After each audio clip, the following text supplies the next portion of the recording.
आप देखते हैं हिंदुस्तान दरबार और आज हमारे साथ में बिल्कुल ज़्यादा सिंह जो काफ़ी सारी जगह देख चुके हैं और आज ये आर्ट को प्रमोट करने हैं। एज एन आर्टिस्ट आप आर्ट को प्रमोट करने आ रहे हैं। सबसे पहले तो आप मुझे ये बताइए कैसे एसोसिएट किया आपने इनके साथ? ये कुछ 1.5 साल हुआ है। 1.5 साल पहले मेरे पास आए और इन्हें बताया कि ऐसे ऐसे हम खोलना चाह रहे हैं आर्ट ऑफ आर्ट, क्या आप हमारे साथ जुड़ेंगे? तो मैं बोला भाई ये तो बहुत हार्ड काम है जो आप करने जा रहे हो, मुझे समझाओ मैं आपके साथ क्यों जुड़ूं। तो उन्होंने मुझे बताया कि ये हमारा ये तरीका है, ये तो सोच है और ऐसे करके ऑनलाइन भी हम खोलेंगे। जब वो ऑनलाइन वाला पार्ट उन्होंने बताया तो मुझे लगा कि यार मुझे इसके साथ जुड़ना चाहिए, because I think it's a wonderful thing. अगर आर्टिस्ट जो है वो सिर्फ 2-3 दिन एग्जीबिशन में बहुत हार्ड होता है आर्टिस्ट के लिए, लेकिन अगर ऑनलाइन हो जाएगा और उसका सामान जो उसने बहुत ही मेहनत से बनाया है वो ज़िंदगी भर कभी भी कोई भी खरीद सकता है।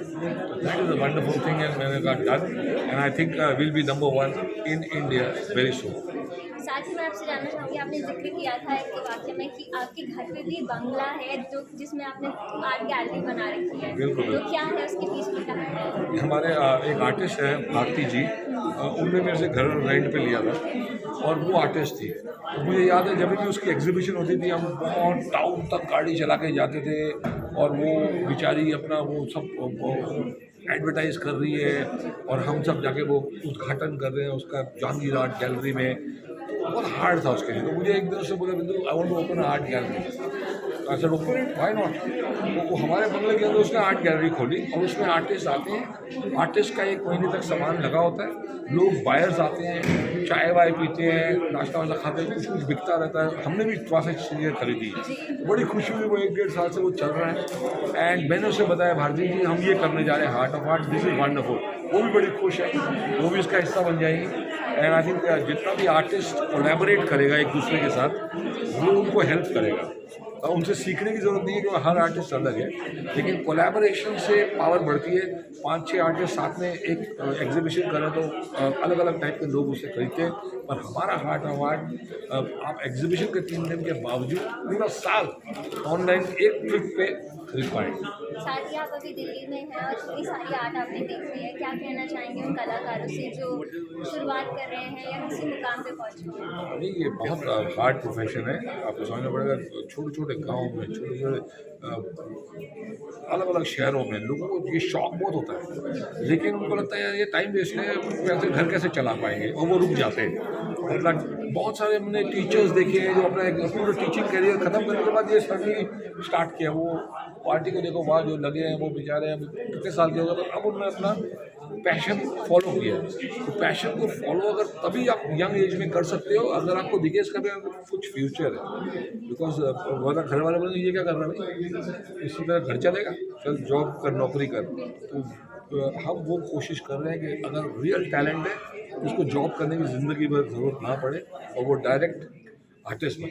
साथ ही आपने हुसैन जी का भी जिक्र किया था, मुझे लग रहा है आप उनसे काफ़ी ज़्यादा इंस्पायर्ड हैं। तो क्या आपने उनसे इंस्पायर होकर कभी खुद भी कुछ ड्रॉ किया है? नहीं, मैंने हुसैन जी को देखा है, मिला हूँ।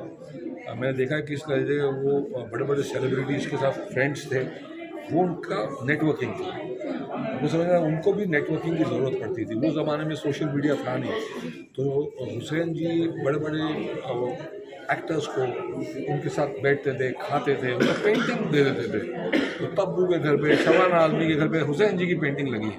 पर वो भी एक आई थिंक चाहे वो करोड़ों की हो गई हो, आई don't think you can sell it because वो फैमिली से परमिशन चाहिए होती है, बहुत चीज़ें हैं इसमें, लीगैलिटीज़। तो इसीलिए हार्ट ऑफ आर्ट में वो सब चीज़ों का प्रॉब्लम से आपको दूर करने के लिए सिस्टम होगा। साथ ही 22 जनवरी को अयोध्या में राम मंदिर का उद्घाटन होने वाला है, आप जाने वाले हैं उधर? नहीं, 22 को हमारा शो है मुंबई में, एक नाथ शिंदे जी का शो है। 20 को हमारा खुद का शो है डोम में। तो ये रोज़ शो हमारा जो जय श्री राम पुनीत इस्सर जी ने बनाया, बहुत ही भव्य 3 घंटे में हम रामायण दिखाते हैं। तो वो शो पूरे इंडिया में ये एटमॉस्फेयर है कि हर जगह मंदिर की खुशी में अलग अलग कोई भंडारा कर रहा है, कोई कुछ कर रहा है। पूरा देश में खुशी का उत्सव है। ऐसा लग रहा है दीपावली फिर से आ गई है। तो वो दीपावली आई थिंक डेट ही चेंज हो जाएगी अब कि 22 जनवरी दीपावली भी हो सकती है, डबल दीपावली। तो हो सकता है ऐसा एंड हर जगह मनाया जा रहा है। तो हम मुंबई में मनाएंगे लोगों के साथ। जब हम उस स्टेज पे चढ़ते हैं और वहाँ 7-8-10 हज़ार आदमी साथ में चीखता है जय श्री राम, तो तो वो गूंज अयोध्या तक पहुंचेगी। साथ ही एक और चीज़ जो मैं आपसे जानना चाहूँगी, आउट ऑफ द बॉक्स है लेकिन स्टिल जैसे बिग बॉस अभी चल रहा है और आपने बीच में जिक्र भी किया था कि बिग बॉस को बुला लिया है मीनाक्षी लेखी जी ने, तो क्या आप बिग बॉस फॉलो कर रहे हैं अभी? मेरा बिग बॉस का मतलब था हमारे प्रधानमंत्री, उनने कुछ वो रोज़ काम करते और सारे मिनिस्टर्स आज वहाँ चले गए। बट बिग बॉस जो है, मैं Siddharth Shukla was the last season that I saw, once I saw him winning and after that I don't think anybody can ever go above him. तो पता नहीं क्यों मेरा दिल नहीं करता देखने को, और मैं तब से जब भी बिग बॉस लगाता हूँ मुझे उसकी शक्ल याद आ जाती है, तो it's a little sad for me and मैं नहीं देखता। आखिर में दर्शकों को बताइए ये जो एग्जीबिशन हो रहा है प्रगति मैदान में कब हो रहा है? 19, 20 और 21 तारीख को पूरा दिन आप प्रगति मैदान में कभी भी आ सकते हैं, हम सबसे मिल सकते हैं। जो आर्ट लवर है मोस्ट वेलकम है वहाँ।